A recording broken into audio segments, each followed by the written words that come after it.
Welcome. I'm Don at Aloran Coaching. Let's take a few moments and talk about how to find a great executive coach or leadership coach. So, this is my latest post. I thought I'd share it. Um, and I think it's really important to start by considering a coach who is certified. For example, I'm certified with the ICF. There are other certification agencies. You can check out the ICF right here in this link. That's part of the post. But regardless of who you choose to work with or what coaching you ultimately feel is the right fit for you, I would really recommend working with a certified professional.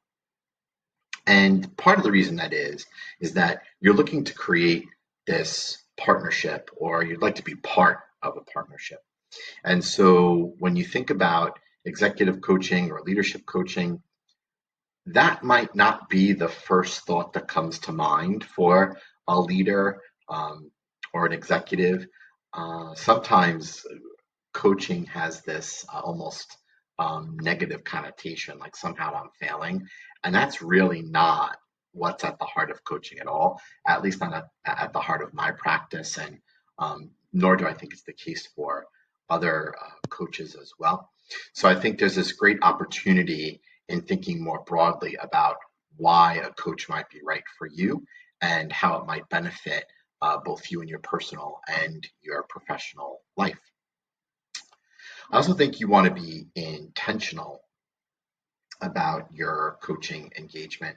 And so I think there is this real need to create an environment of respect and trust, both between the coach and the coachee. That's what really forms the basis of healthy coaching engagement.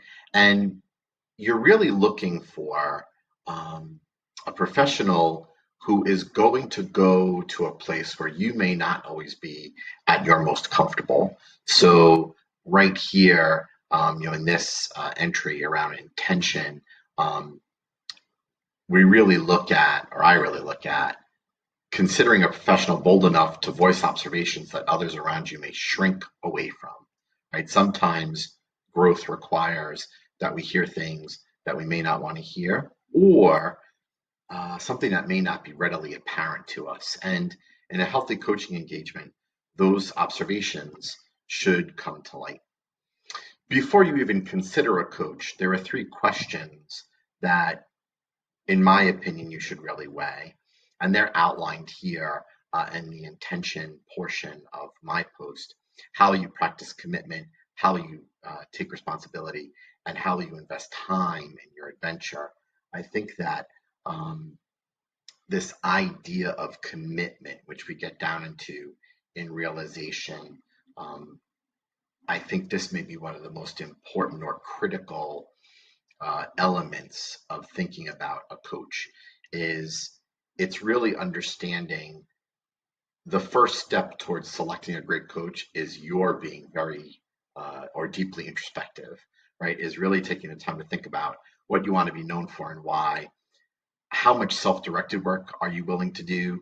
Like, the real work happens in many cases outside of the appointment with your coach. It's the reflection you're doing and the work that you're doing in your everyday life. How open to change are you? And what's your level of commitment to explore what more looks like for you? Because again, this is a point that I make earlier in the post. Coaching is not necessarily about something that needs to be fixed, or it's being you're broken or something's broken, right? It's to remind yourself that seeking help doesn't mean you aren't amazing, and being amazing doesn't mean that you don't need help, right? So coaching is really more about this mindset, right? It's understanding that the last place you want to make change from is a mindset of duress. The time to think through change and prepare yourself for change really happens before you need to make the change. It really is about creating kind of this new cognitive response, right? Something that a discipline or a practice that's going to help you to counter your own resistance to change. And so you work on that when you don't need it, so that when the time arises, you are equipped to make the changes or shift into the energy that's most important to you. So I think that as you're uh, thinking through or considering why would I need a coach or what would coaching do for me? So here it is. Coaching doesn't have anything to do with the level of your current material success, or it's not about teaching or giving advice, right? It's how you are empowering your inner champion, that your most authentic self, to really influence how you make your choices, like understanding you're always at choice.